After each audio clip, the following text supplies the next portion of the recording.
Now, one of the first things I want to address, which some people just overlook, they try and power through it, and that's okay.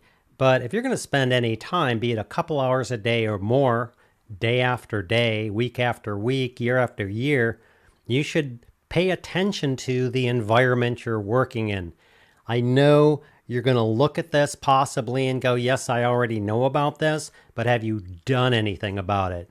Here's my tips is one, you get a desk where you have some space. Having clutter and stuff all over it, notes everywhere, adds to confusion. A nice clean space, cleaning it up every once in a while and making sure it's pleasant. You come to it and you're pleasant, want to sit down at this space is a really good thing. That's the desk.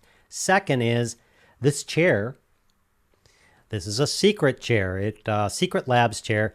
Omega, it cost me about $350. I've spent $600, $900 and more on chairs, and I never found a chair that worked for me. I sit in this chair 1, 2, 3, 6, 12 hours a day, sometimes day after day editing, and I never found a chair that was any good. I'll put a link below this video so you can go check out this chair. I researched the hell out of it, and the light bulb went off, and I went, well, what do these guys, these gamers do after 6, 12 hours in these competitions? What do they use? Like, what do they sit in not to, stress their body out? This guy, which is why I got it, and I was surprised actually at how cheap it was. Next, you got the chair, you got the desk. I have a laptop. Now, you may think it's funny for me to edit on a laptop. This thing's a beast. It's an Alienware Area 51M. It's got 64 gigs and 9700K processor version level 12, blah, blah, blah. High-end graphics card. I mean, it's decked, and it cost me a lot of money and was worth every penny.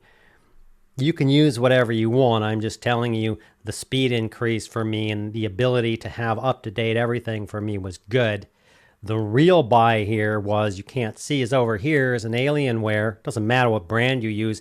An Alienware, I think it's a 36-inch monitor, and it's curved, which means no matter what view I look at, it's going to be straight on instead of you're looking over here and you're seeing edges and you miss out on things. Now, the other thing that's really cool about this thing is it gives me a huge amount of real estate. Just massive. When I'm editing, I can drop over here. I can do all my emails and have different things over here. I can drop my video editor over there, expand it full screen. I could open up every panel known to man in my video editor. No problem, and it's just awesome. Then in the room itself, I would suggest you put things up that make you happy. I have posters, I have awards, a little sword up there, movie things that I have that I've put up here. I have a drum set over there. I have my guitars and bass guitars and stuff around me. Not that I get a lot of time to work on that, but these things make me happy. When I'm editing and I look up, I can look at things that are pleasant, aesthetic, make me happy, and that I like. The other thing I can do is, because I have this laptop, is when I'm like, man, I've had too much of being in this room, is I can disconnect all this and just walk out of here with the laptop. I can go down to my kitchen counter. If all I'm doing is editing, I can go outside on my back porch, and I can just take a break from this room and go see the outside world.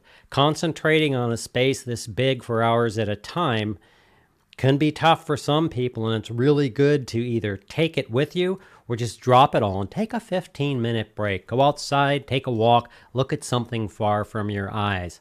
Okay, that's it. That's just basically the environment that you're working in. Take a look at that as the first step. What's my environment like? Now, you could go crazy and spend the next 3 months messing around with your environment. You're not going to get anything done. Just take a look at these simple things. Is my chair comfortable? Is my computer good? Is my screen good? Is everything good? It's not one thing that stresses you out video editing or that makes you uncomfortable while video editing. It's a lot of little things. Everybody looks for the one thing that's going to change their life. It's a lot of little things. The computer's not quite right. The desk isn't at quite the right height. The chair isn't quite right or is a little tiny bit uncomfortable. The screen is a bit too small. The stuff all over the desk. You really don't have anything you like looking at in here, or maybe windows you can look out or something like that. It's all these little things that stack up to one big thing going, wow, I'm really stressed out after staring at the screen or video editing. Just take a look and take each of these pieces and upgrade or update or research what's going to work for you and make your editing environment where you live and where you're going to work a lot better. You'll see a lot of video editors when they're editing, the really primo ones in Hollywood and other places that work for large firms and stuff. They have really nice desks and chairs, and they have things and stuff to look at, and there's a reason for that. Not because it's cool, it's because it helps them continue to be creative, and it helps them be happy where they're working, and it takes out the stress of sitting in this chair and doing this job all day. So that's the first thing, is just sit down, take a list. If your chair's kind of like, yeah, it's okay, you should be looking for another chair. If you're looking at your monitor and it's small and you're like, yeah, it's all right, but at the end of the day, my eyes, you should be looking at a larger monitor that really helps you get your eyeballs off your smaller monitor. Look around the room, put up some posters, guitars, harmonicas, Elvis posters, like whatever makes you happy that gets your attention off of this, and you look up and you can go, oh yeah, I have a poster over here from an old movie that I saw when I was a kid, Attack of the Crab Monsters. Every time I see it, it makes me laugh and it keeps me happy. So that's the first thing you want to do. Look at your environment, look at the environment you're editing in, and correct it. One more thing. It's really helpful to have a good set of headphones when you're editing. I don't always wear them. I run my editor through some Bose speakers that I can listen to, but having a good set of headphones, these are Sony MDR V6 headphones. I love them because they go from -5 to 20 hertz, or is it 40 hertz? They're really high dynamic range.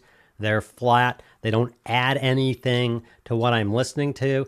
And I believe they're like $79. I've tried $100, $200, $500 headphones. These are the ones, and I've bought multiple pairs of these, so if they ever go away, I don't make them anymore. I still have these headphones. And there you go. Lighting, right now, I actually have my film lights in here. They're 55, 65, 100K. It doesn't matter.